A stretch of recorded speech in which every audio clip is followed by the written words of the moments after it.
Women have the power to transform this world.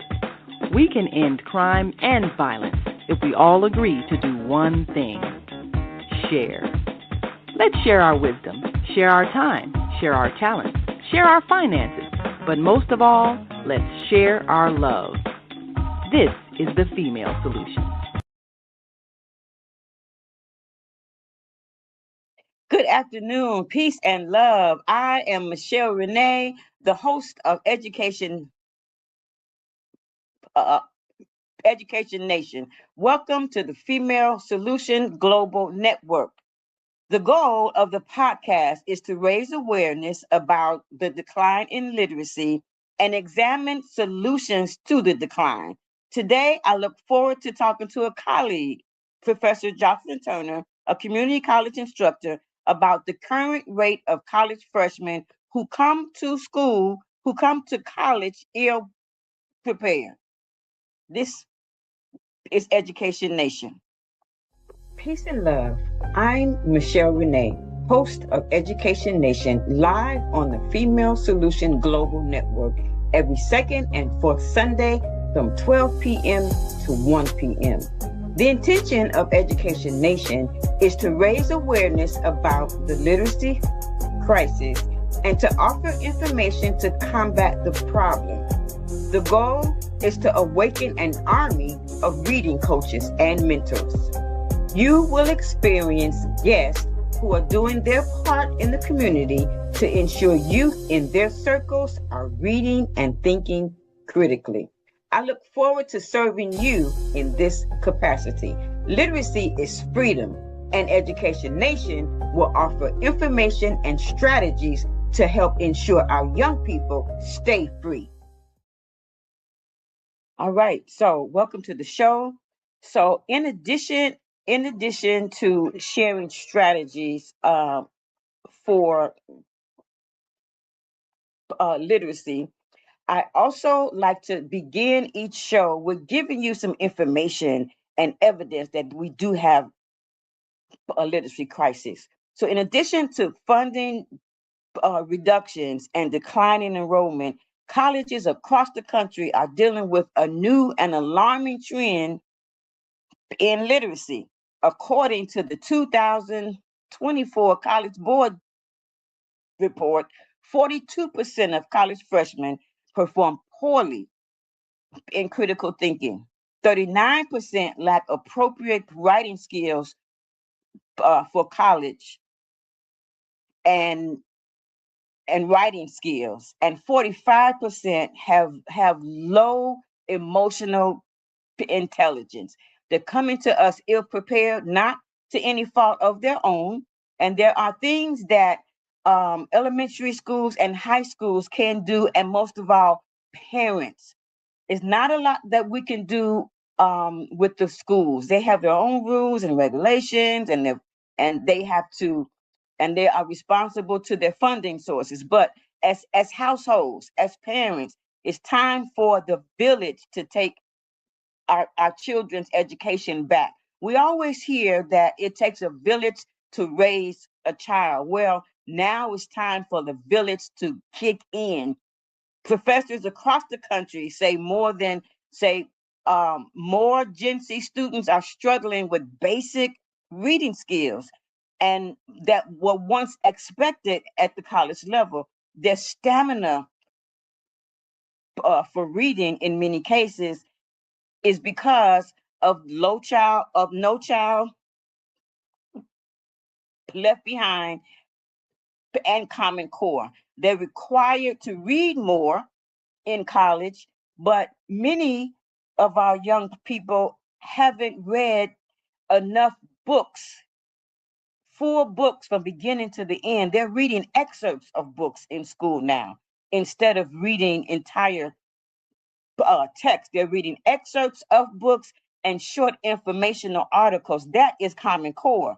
So according to Fortune magazine, instructors are discovering that new students have extremely poor reading skills, and professors at some colleges have actually lowered their expectations, making um, the required work less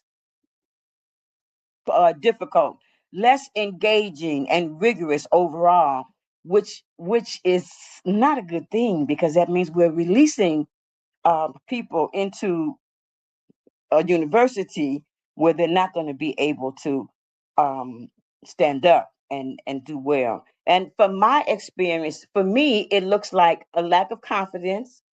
Um, they've been accustomed to working on standardized testing only, so they're used to taking tests.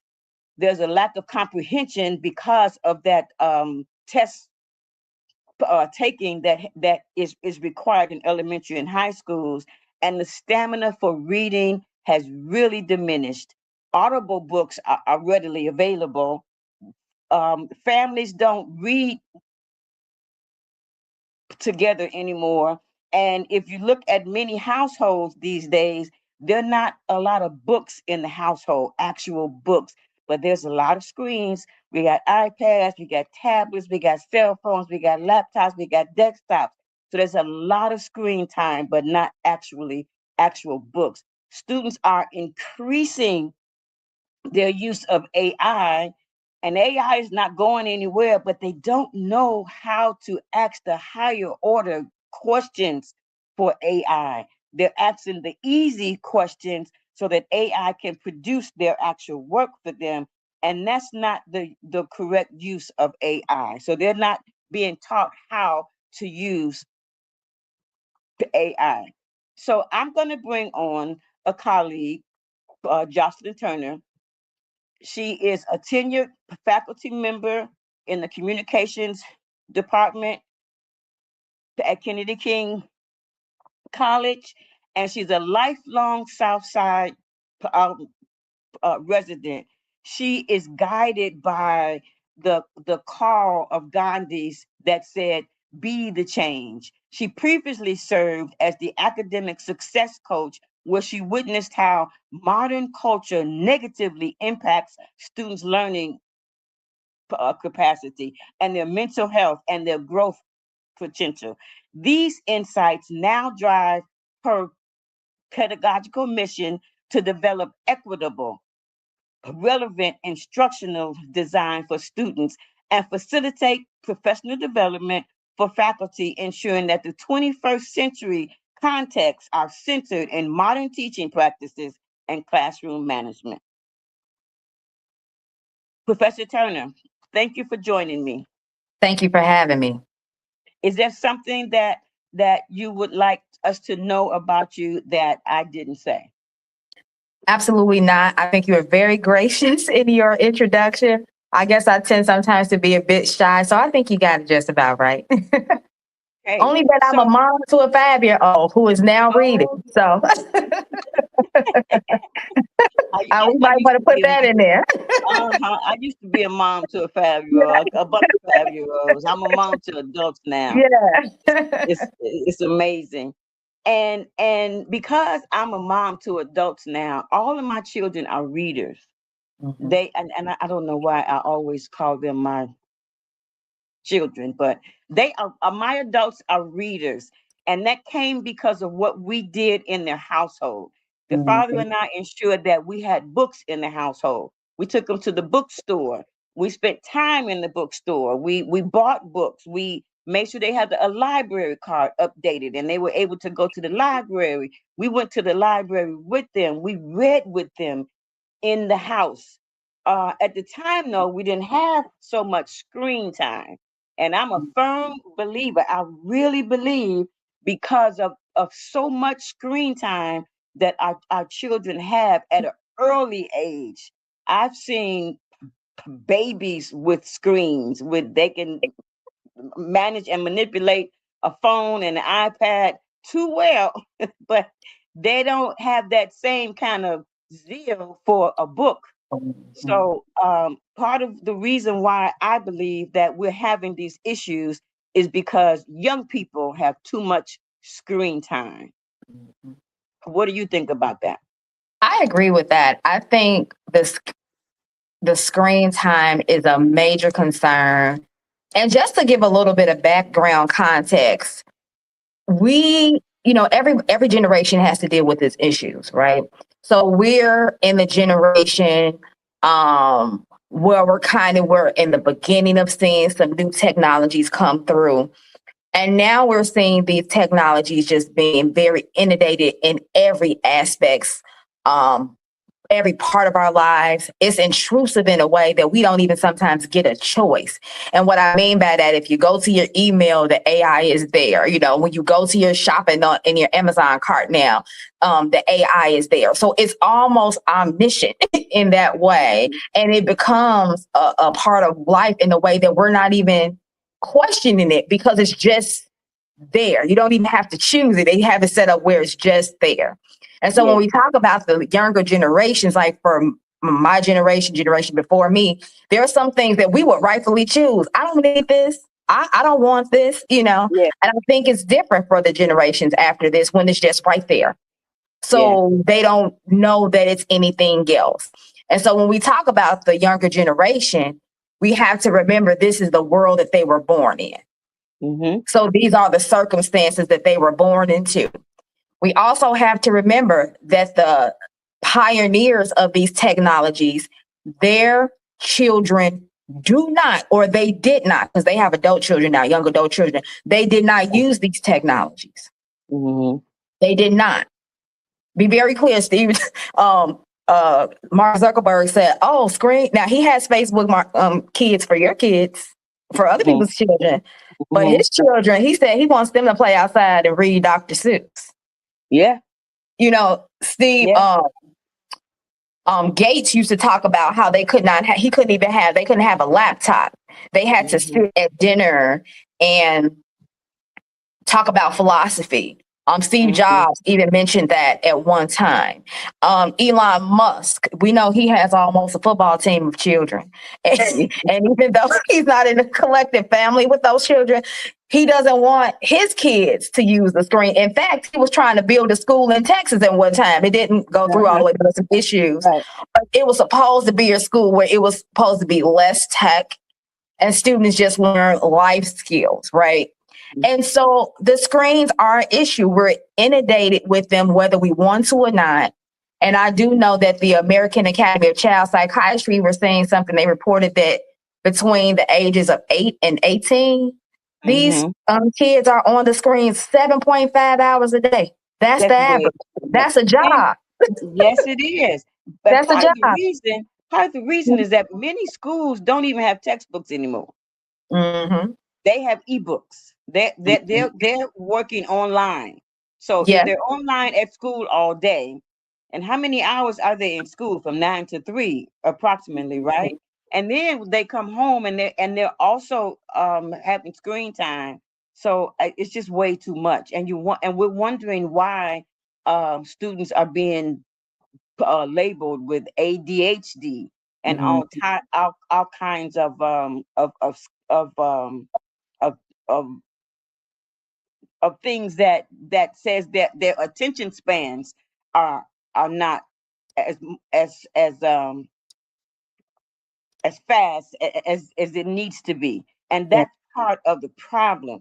And the other problem is our children are not reading actual entire text. So what are your thoughts about college freshmen who struggle? The fact that they come to college in their first year, that many, not all, many are just ill equipped and ill prepared for that first year of college. Yeah. Again, we have to go back to what's happening in society.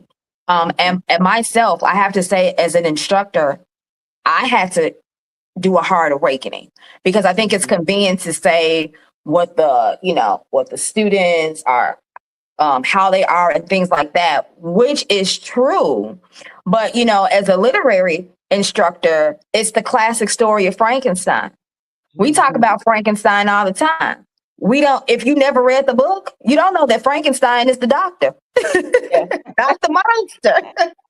So there's always and you don't know that the monster is not really a monster. He's a kind and gentle soul.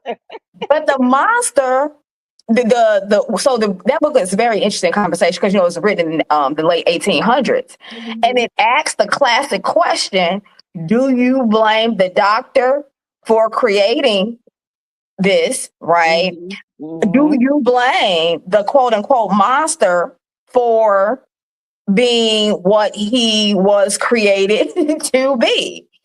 And like you said a few minutes ago, the monster is the doctor.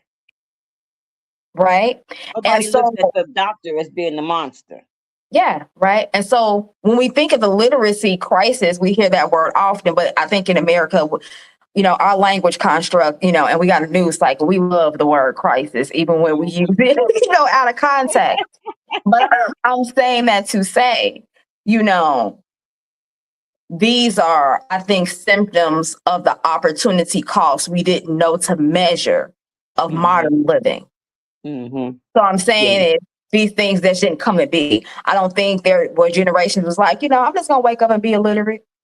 I'm just gonna, because I don't have nothing to do. Because I don't have nothing to do but just stay in school 13 years on a public dollar, can't read, see cat. I'm gonna just do that on purpose. I just think these are, symptoms of wider societal issues, infrastructural issues, and things like that. We did not know the opportunity cost. I cannot think of this man's name. I do not want to try to say it and butcher it, but he was one of the early co-founders of Facebook. He and Zuckerberg parted ways, but he has an anti-technology campaign that he kind of travels and does speaking engagement. He does other humanitarian and philanthropic work. And what he said was, we did not know when we started. It was literally started as this, way modern linear connection, and it does, it does do that. The product does do that. It does connect people and things like that. But what we could not measure were these opportunity costs that we are seeing happen in society. And I think, in America particularly, right? Because we in America. So we have to talk about America. We have to talk about capitalism corrupts. Anything well-intentioned, when capitalism happens, it kind of becomes corrosive. And it just kind of messes up things. And I think that's also part of the issue too. Comparison to when you look at countries like China, Japan, they've always been eons ahead of us with some of their technological advancements. Yes. But they also hire like 2 million people to screw up their internet daily to, keep certain messages from coming out. Right. There's no filters on AI here right now. AI has no rules, no guidelines. But when students are being tested, when they take tests, they turn that whole internet and AI off. They're not able to use it when they're being tested. We have nothing like that. It's just there. There's no filters, no guidelines, no protocol. And parents usually use AI. Usually use the internet and the screen time and games and stuff to keep their children interested. So parents did not know that having your child on the screen at 2 years old or before was going to cause this type of damage to their intellectualism and their emotional intelligence and their attention spans when they went to school. They had no idea. But now that we know, what do we do about it? How do we ensure that the next group of college students coming in as freshmen are not having a literary issue? And so the thing is, and you talked about parents, which is, I think, is important factor to consider when we talk about this illiteracy crisis, because one of the biggest conversations that we had a few years ago was when about the millennial generation. And that is because they're one of the most studied generations. They were kind of came up. There was that first generation we were able to publicly see as a whole, all generations kind of coming up. So they kind of got that hit for being very self-centered, and they're all about their technology and this, that. And we saw it in more ways than one. But again, this was the situation that they were born in, right? And now they have had children, right? And in some case, their children have had children, right? So we have a quite a few generations that we can kind of look at, living generations, and try to make sense of what we're experiencing here. The solution is, and I'm also saying that to say, what does that mean? That means parenting has fundamentally changed, right? And so you talked about, reading books in your family, right? But at the time you were raising your children, you weren't living in a society where you had all the things. And you weren't living in a society where if you didn't have all the things, you had this messaging telling you were lesser, you're not good enough, you're not having issues with FOMO, fear of missing out, coming out. You didn't have this additional, what I like to call noise, filtering your decision making, and how you, not only that, how you lead your life. Social media has us in a chokehold where we'll say, I saw a video about this before we say, I talked to someone about this, or I read a book about this. Right? So when we talk about solutions,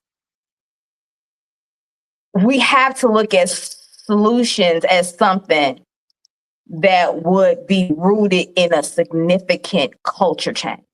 And a lot of times we don't want to have that conversation because the reality is culture change is slow and hard.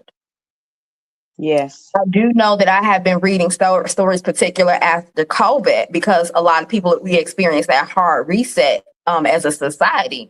But at the same time, right after we got out of COVID, we have more technological products then. And now we have AI.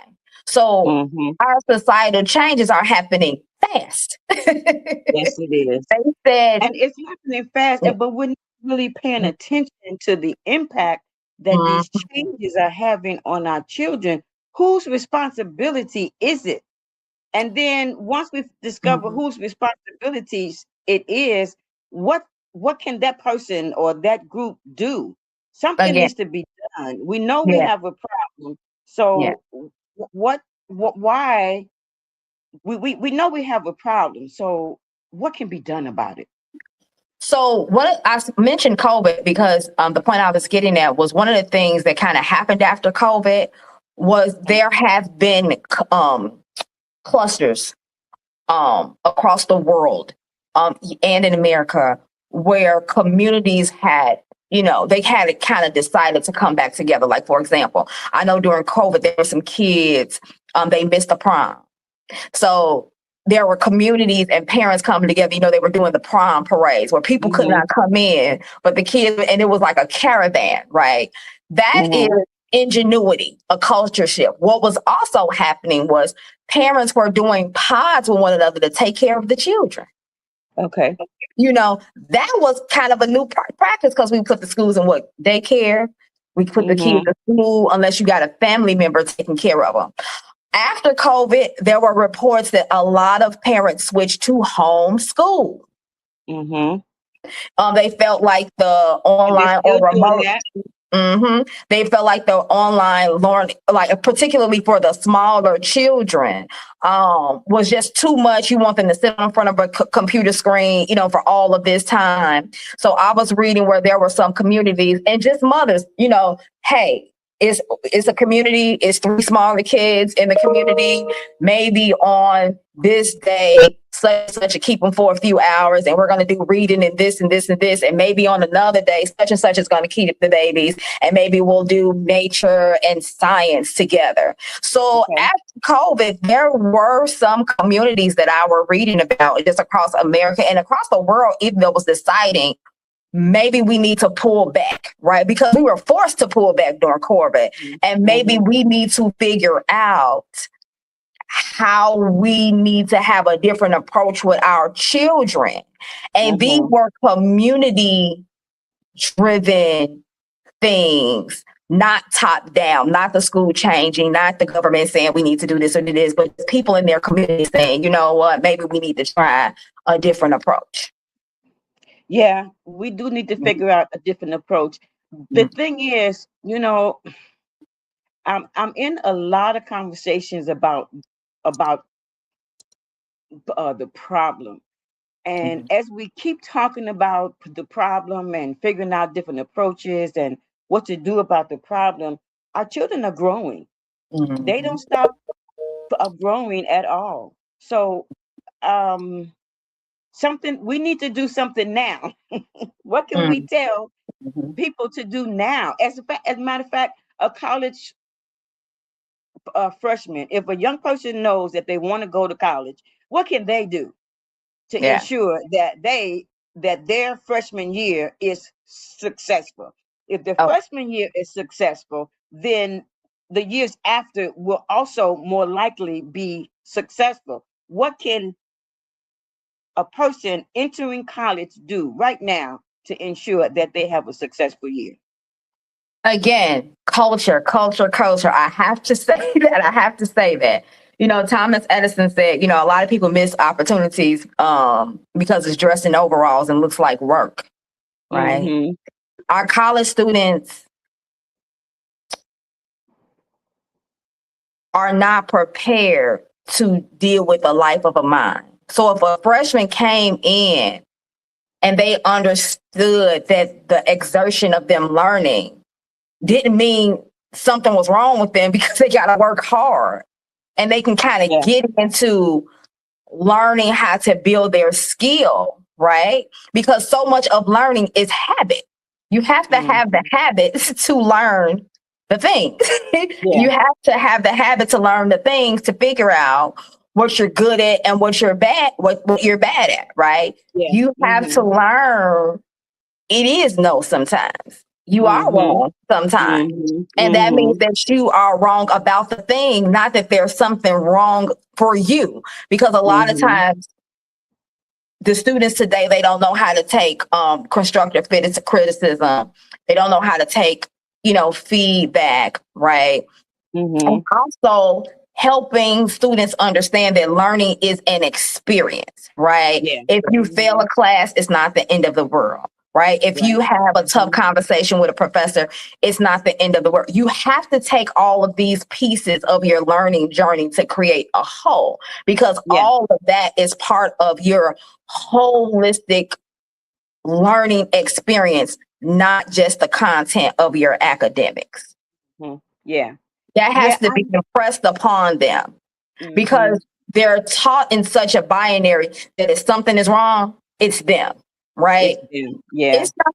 It's just that thing was wrong, and how do we come back from that? And how do we move forward? How do we decision make? How do we problem solve? Those types of executive functioning things, the students really have to learn to embrace as part of their learning experience as much as it is the academic content.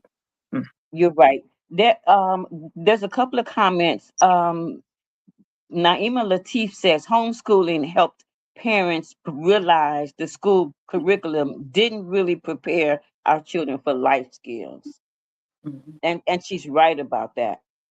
It forced parents to become involved. When we put our children in school, we kind of give that educational right over to somebody else. And we don't understand that it's also, we're the first teachers. So we have to remain part of our children's education all throughout their elementary school and high school. And she also has a question: how are U.S. schools comparing to other countries? The U.S. is far behind other countries in literacy. If so, why is the U.S. far behind? Well, studies show that we are behind, and we have been behind for quite a while. The reasons are vast. There are a number of reasons. Part of the reason is that parenting has changed. Another part of the reason is that school requirements has changed. Something happened when No Child Left Behind was implemented, and schools were focused on on tests, but we were behind way before that. And then we got further behind once Common Core was implemented, and only excerpts of books were re- required in schools, in elementary schools and high schools. So there are a number of reasons why we are behind. And unfortunately, the more time we take to talk about the problem, our children are growing, and they are being passed along, and they're still behind. So I'm thinking we need to just get parents more involved and families more involved. What are you doing? What am I doing with the children in my family? One thing I do is every young person in my family that is in preschool, I teach them how to read. So by the time they get to kindergarten, they are reading.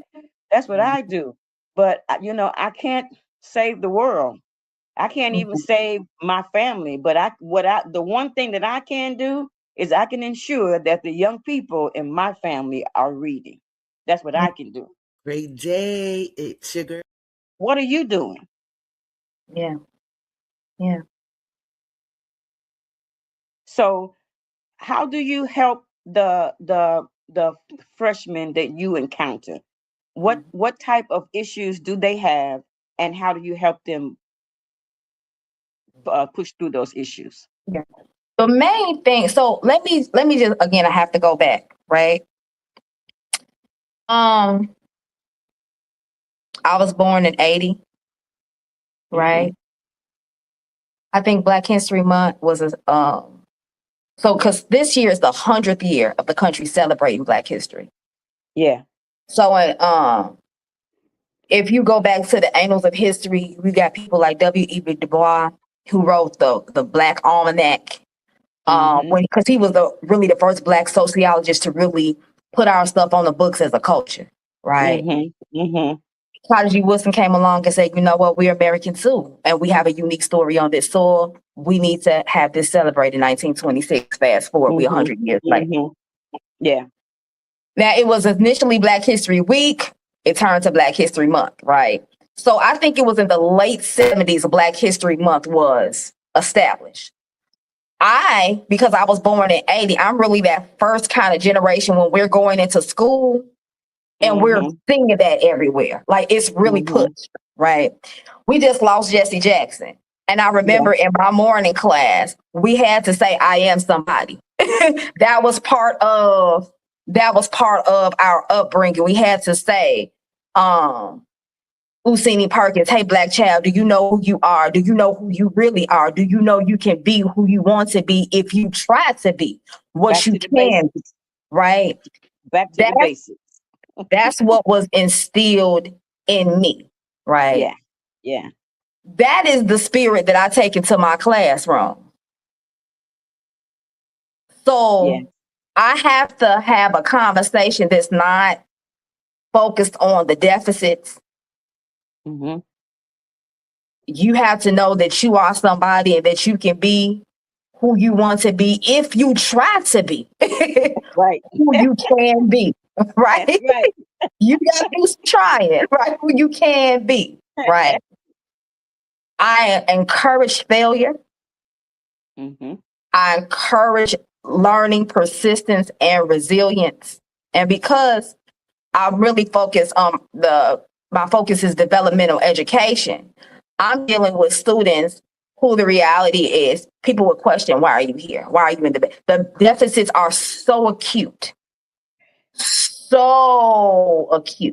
right? And I've been doing this for years. So on one hand, I can sit and say the reality is I've done this long enough to kind of know when I'm sitting in the classroom who gonna make it, who is not gonna make it, right? Yes. But I also have learned, regardless of what it is, this is the type of messaging that I want to give my students, right? You may not be Mm-hmm. good at this, but I hope you are committed to yourself in a way that you give Mm-hmm. yourself a chance, give yourself the platform, the room to at least Mm-hmm. begin to discover yourself, right? It's Mm-hmm. okay Mm-hmm. to decide you don't like a certain subject or certain things are not for me, right? It's It's okay. okay to even decide that college is not for you, but Yeah. don't count yourself out before you give yourself a chance, right? Mm-hmm. Yeah. So the foundation of everything I do with my students is building routines, developing rigor, and relationships. The 3 R's. That's been So, my mind. Huh.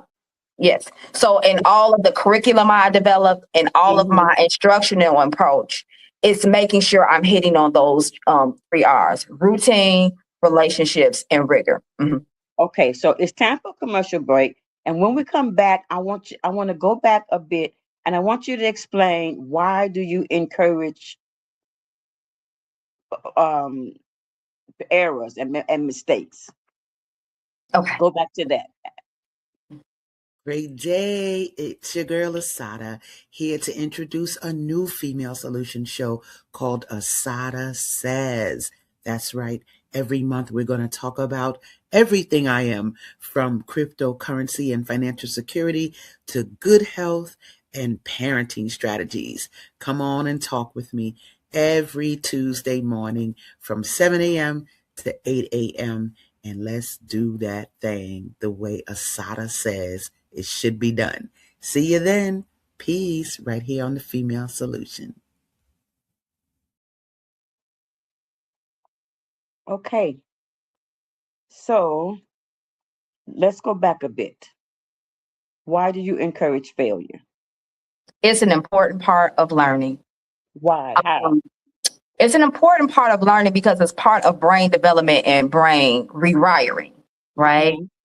It's part of students learning executive functioning, how to prioritize tasks, how to develop persistence, how to develop grit. It's important for students to develop metacognition and critical thinking, because if you don't review, you don't have the capacity to analyze and properly evaluate, right? It's Right. better for deepened understanding and retention. The old school rule is repetition is the mother of retention. So you have to consistently revisit things in order for it to stick, right?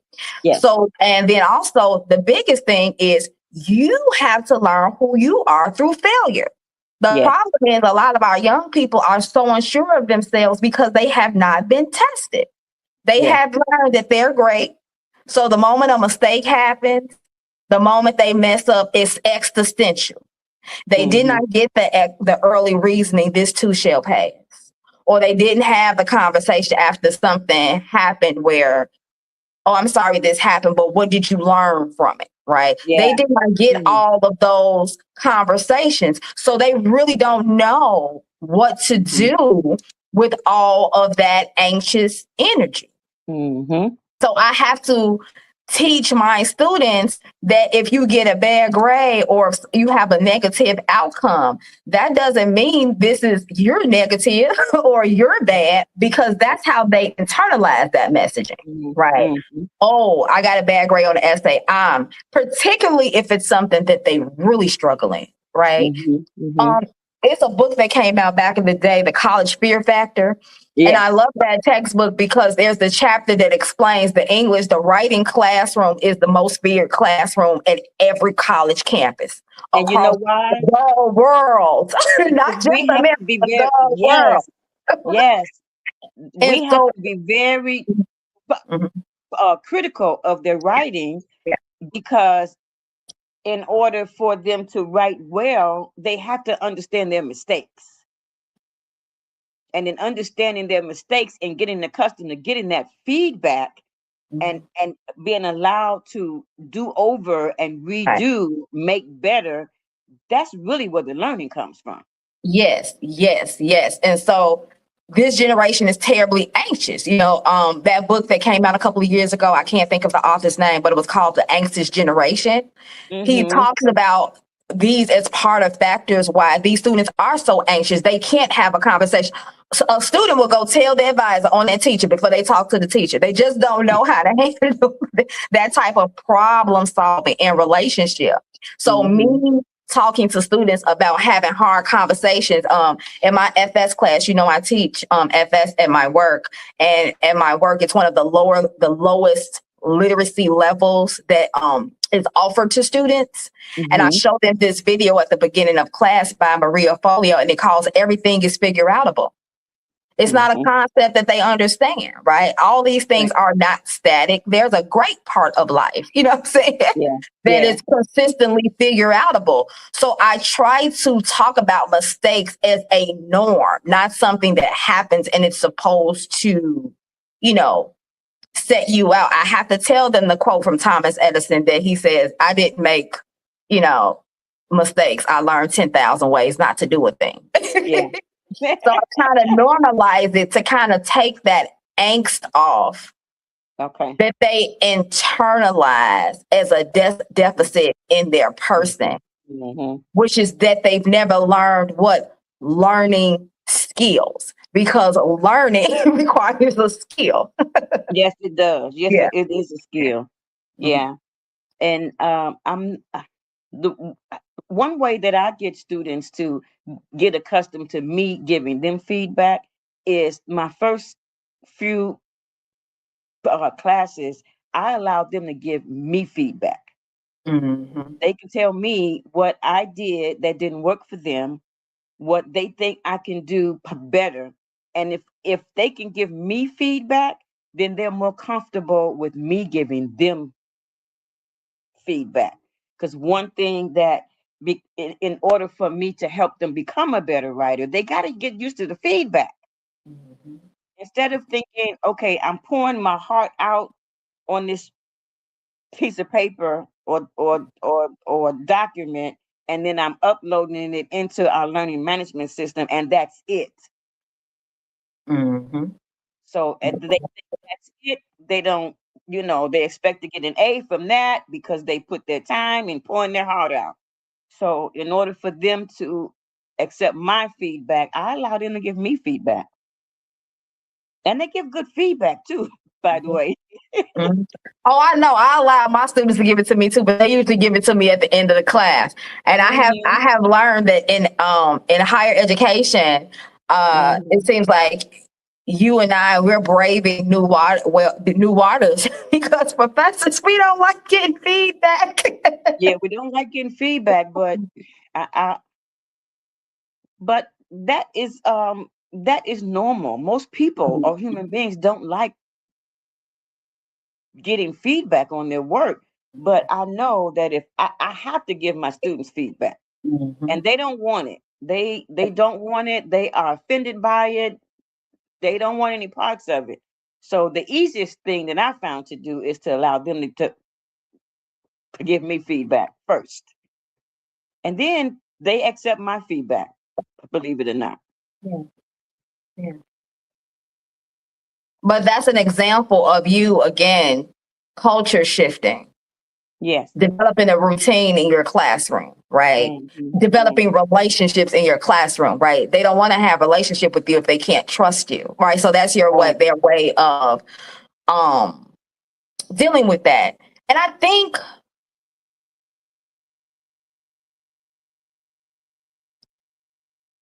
it's impossible if you're teaching Black and brown students not to understand the importance of that. Yeah. I think in a utopian society, we will be free of certain historical weights, but unfortunately, we're not. And I'm saying to say, when you're talking about Black and brown students, that trust factor is important. Yes. Because of the history of the power differential, right?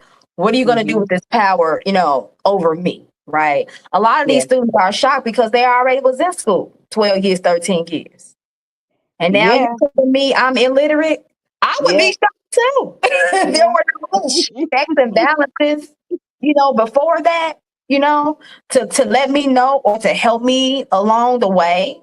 That's existential unfolding, because now the college instructor is the boogeyman because you're the one telling me I'm stupid.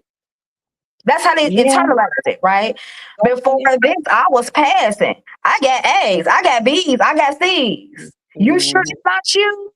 So I Mhm. had to realize that's what it was. And for a student in our, when you're growing up, you want that badge of honor to say, You I've do. done well in school. You do. Blacks and browns Mhm. have always traditionally been for education. So one thing I do is bust that myth about what black and brown people don't like. I'm like, that's historically not factual. Okay, Mhm. it's Mhm. historically not factual.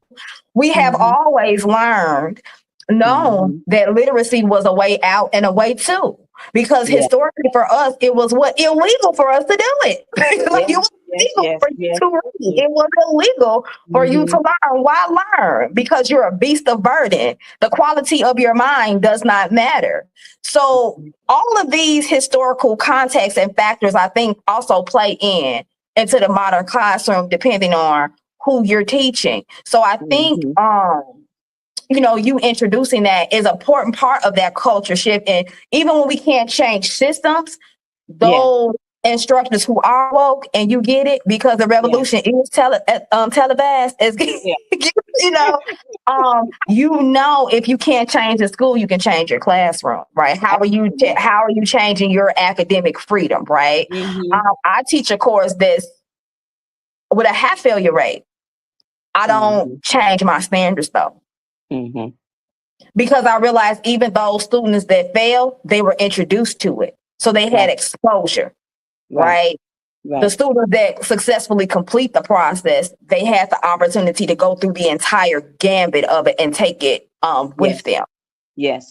So I Mhm. think we just have to kind of teach these kids that. And I think we have to, as instructors, kind of be aware of ourselves, because I think it's proximity. If you Mhm. see something over and over and over and over and over again, you're going to think it's just bad or it's just horrible too. And sometimes I think as instructors, we got to kind of take a break ourselves and look at a panoramic view and kind of understanding it's not us. These are bigger issues, so that we can kind of make decisions for ourselves about how we want to choose to show Yeah. up in the classroom if we're still going to work in education. Yes. Absolutely. So our time is just about over. So is there one thing that you want to leave, one thought that you'd like to leave us with? What is the Yeah, impact of freshman students coming to college ill yeah, prepared? One yeah. Well, one last thought. yeah. One last thought I would just say is don't blame them for the unpreparedness. I would encourage any parent, if you have a student that's college age and they're going into higher education, Mhm. help encourage them with their decision making and problem solving skills. They Okay. have to learn to trust themselves. They have to learn resilience. They have to learn persistence. They have to Mhm. be given spaces where they learn the capacities of their own mind, so they can learn Mhm. to trust themselves. They have Mhm. to learn that everybody in this entire world has to make decisions, and this is the thing, right? And then also encourage a culture of instructors who are really concerned about these things to connect more. A Yeah. lot of times what we're experiencing, we also internalize it. We feel like it's just us. And we do know the things. We're reading the data. We're looking at the Mhm. information. And sometimes it just feels overwhelming and hopeless, right? Yes, it does. Mhm. And so talk to each other, right? I can't change all the things. I can't change what they're doing with the placement test. I can't, but when I go to my classroom, right? When I Mhm. know who I am, my person, maybe this is one thing I could implement, right? Maybe Mhm. this is one new resource I can try, right? Mhm. Because as instructors, sometimes we get all the new bells and whistles, and then that's overwhelming to us because that's not, our person. So the Yeah. scaffolding is good for us too, right? Try one new thing, right? Mhm. Talk to a Mhm. colleague who you respect to get ideas, because the Mhm. reality is for us, this is going to be a norm. Um, Right. every 2-3 years, they change in learning management systems. They change in the technological Mhm. school. So upskilling and continuous learning is a something that's going to be expected of all of us. So I Mhm. really encourage instructors to bring back that sense of community. And lastly, for parents, I really encourage parents to bring back that sense of community, right? I told my friend, I said, it's a lot of stuff going on in the country. And I said, it dawned on me that I live in a neighborhood. I don't know my neighbors.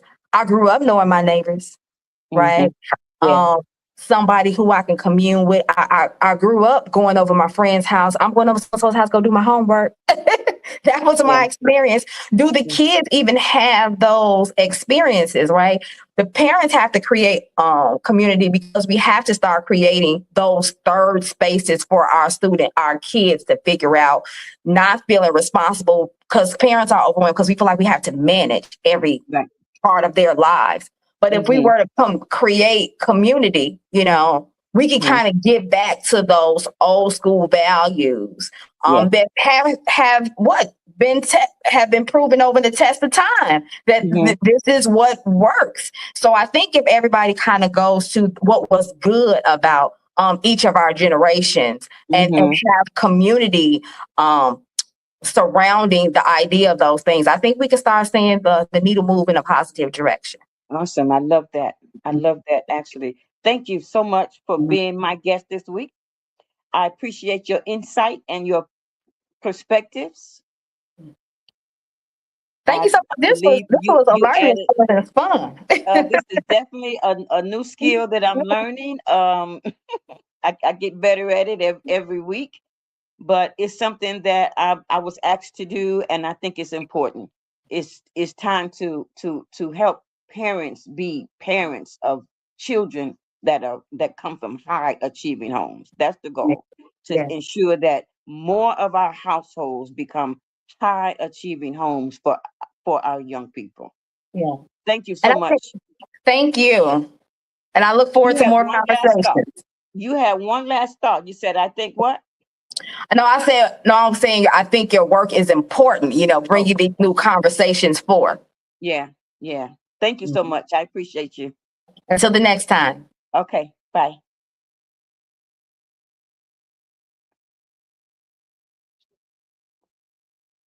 Literacy is freedom, and we have a literacy crisis. Children should learn to read from pre-K to 3rd grade. They should practice reading from 4th to 6th grade, and they should read to learn beginning in 7th grade and continuing through 4th grade. This video is sponsored by Rico Nance and Chemistry Steak and Brunch House in Hyde Park, Chicago.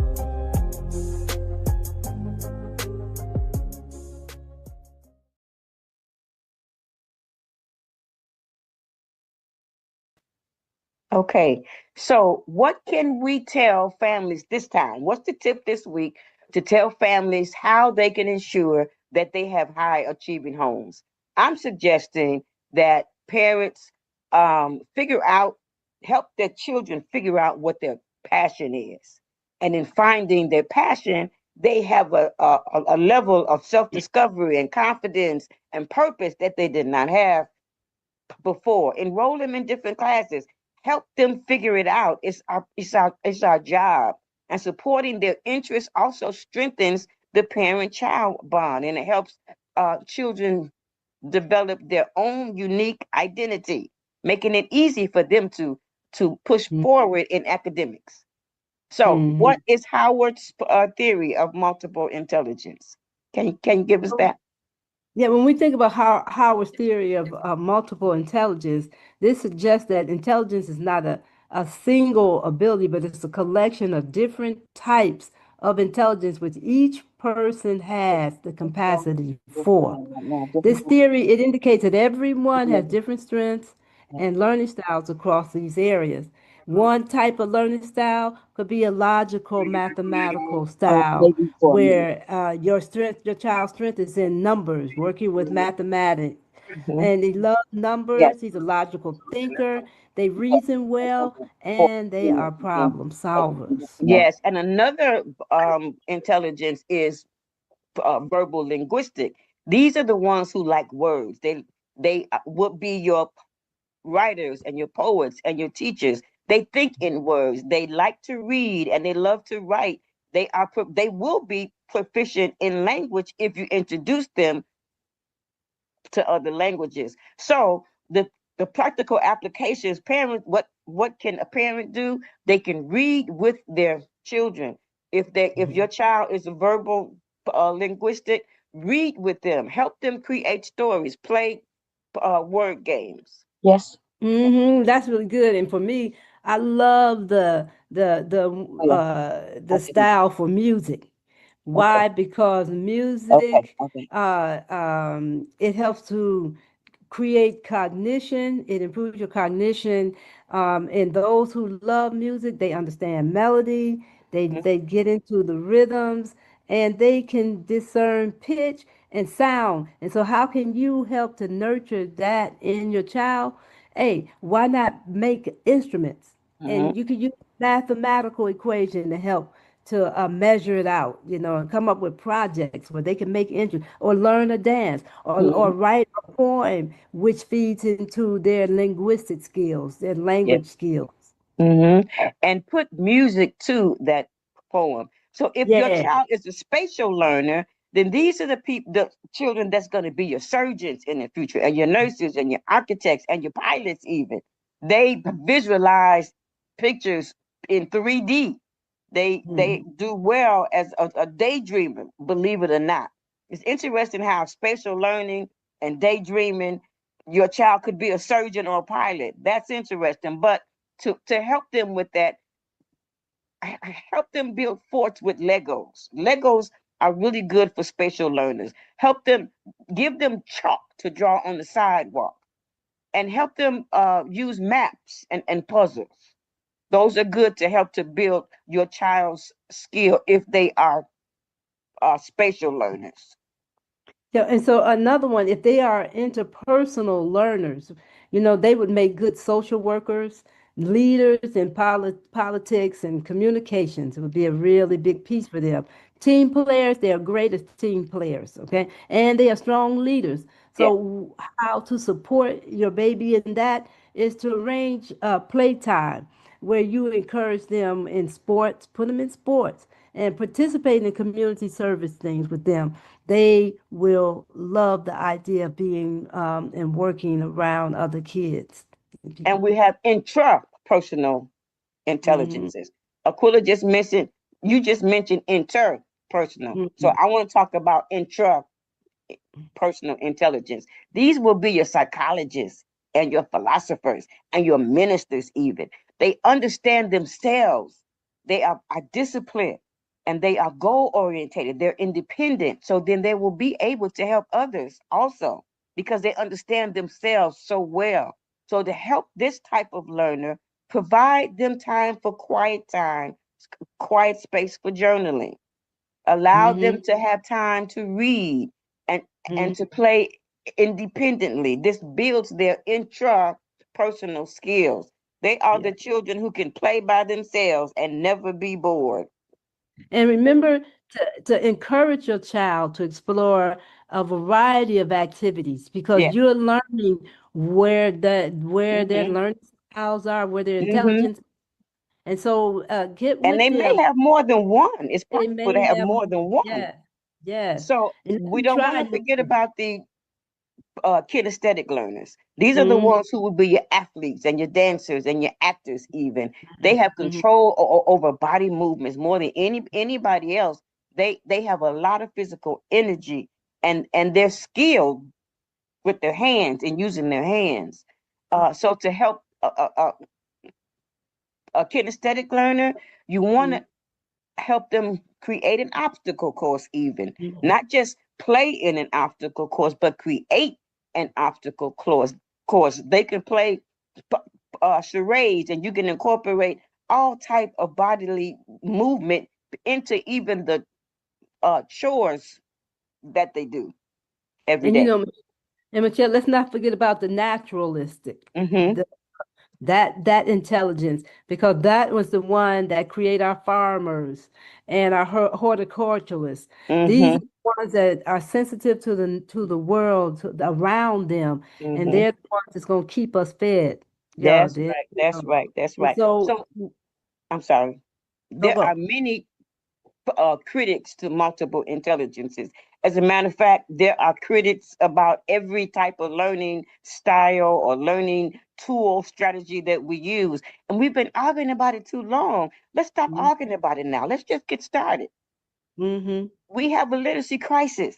What can we do? We can do everything, one thing at a time. Teaching your children, helping them find their intelligence, helping them find what their passion is. There's only one thing. It's only one. We got to start somewhere. Let's just start now. Yeah, and once you find out what their passion is, you, mom, dad, will feel you won't feel out of place, anxious, or whatever, and feeling that you are not adequate enough to help them, because you are, because they are going to take it and run with it, because it's in a place that's interesting to them, that That's they right. want to learn out of That's right. that particular mode That's of right. style. So Yes. don't be afraid to tackle it and to look deep into your child and see different ways that you can engage them in That's learning. right. And for every individual person, our passion and our purpose is what we love, what we feel strongly about, what we can do as an adult without getting paid for it. My work is not work for me because I love it. And so children need to find what they love. And we need to focus. We need to do some intentional things to help them find out what they love. And that will motivate them. That will increase their capacity as far as academics is concerned. So what we need to do is enroll them in different workshops and courses in the park district, after school programs, or wherever. But you can also just do a basic Google search and find a free multiple intelligence test. They're everywhere. There's some that are specific for children.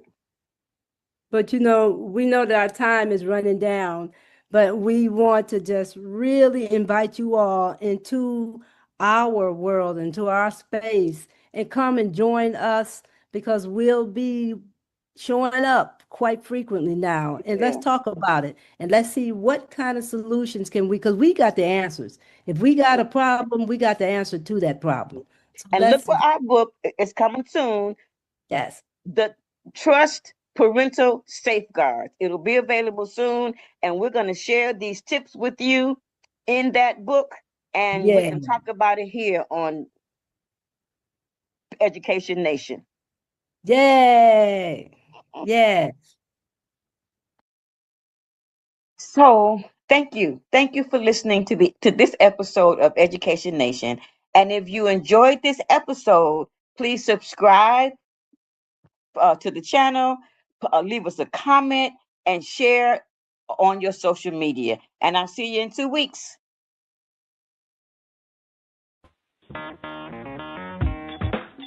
Women have the power to transform this world. We can end crime and violence if we all agree to do one thing: share. Let's share our wisdom, share our time, share our talents, share our finances, but most of all, let's share our love. This is the Female Solution.